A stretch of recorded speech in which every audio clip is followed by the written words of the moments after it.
மத்தேயு 4ஆம் அதிகாரம்.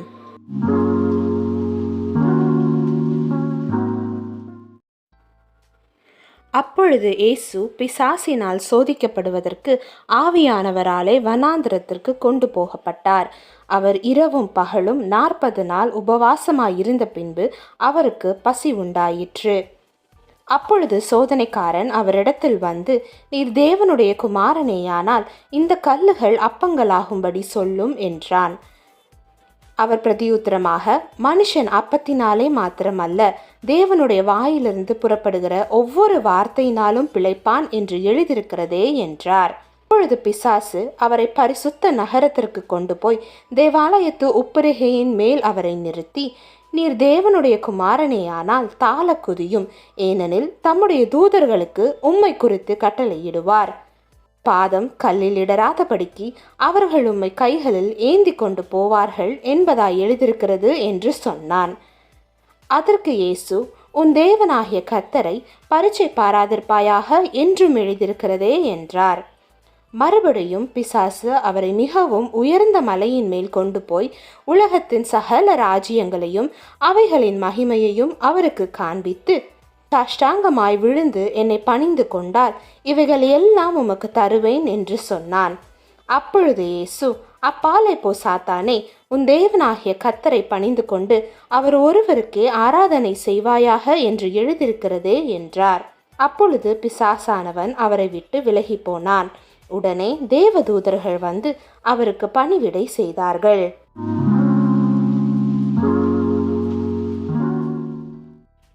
யோவான் காவலில் வைக்கப்பட்டான் என்று இயேசு கேள்விப்பட்டு கலிலேயாவிற்கு போய் நாசரேத்தை விட்டு செபிலோன், நப்தலி என்னும் நாடுகளின் எல்லைகளில் இருக்கும் கடற்கரைக்கு அருகான கப்பர்நகூமிலே வந்து வாசம் பண்ணினார்.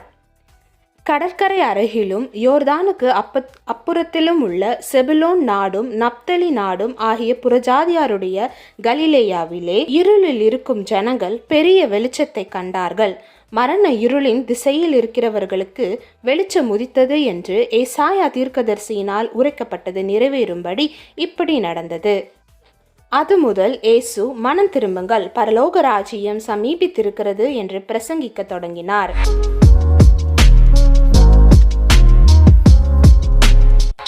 இயேசு கலிலேயா கடலோரமாய் நடந்து போகையில் மீன் பிடிக்கிறவர்களாயிருந்த 2 சகோதரராகிய பேதுரு எனப்பட்ட சீமோனும் அவன் சகோதரன் அந்திரேயாவும் கடலில் வலை போட்டு கொண்டிருக்கிற போது அவர்களை கண்டு, என் பின்னே வாருங்கள், உங்களை மனுஷர்களை பிடிக்கிறவர்களாக்குவேன் என்றார். உடனே அவர்கள் வலைகளை விட்டு அவருக்கு பின் சென்றார்கள். அவர் அவ்விடம் விட்டு போகையில் வேற 2 சகோதரராகிய செபதேயுவின் மகன் யாக்கோபும் அவன் சகோதரன் யோவானும் தங்கள் தகப்பன் செபதேயுவுடனே படவிலிருந்து தங்கள் வலைகளை பழுது பார்த்து கொண்டிருக்கிற போது அவர்களை கண்டு அவர்களையும் அழைத்தார். உடனே அவர்கள் படவையும் தங்கள் தகப்பனையும் விட்டு அவருக்கு பின் சென்றார்கள்.